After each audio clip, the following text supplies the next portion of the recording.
Liebe Eltern, ihr wisst doch, ein Student braucht immer Geld. Ich arbeite also wieder, als Portier im Hotel Europa in Aachen. Die Arbeit ist neu und interessant. Immer kommt jemand und möchte ein Zimmer, ein Bier oder ein Taxi.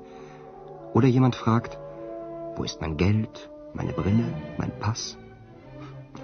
Die Leute glauben wohl, ein Portier weiß alles.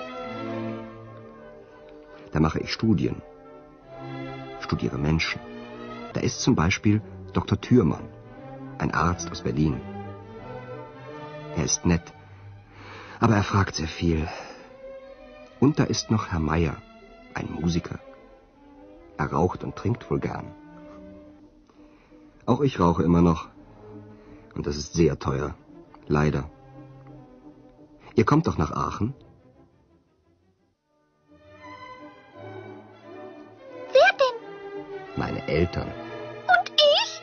Wo steht, Ex ist meine Freundin? Ach so, du meinst... Ja. Ach, Ex, das geht doch nicht. Warum nicht? Bis bald, euer Andreas.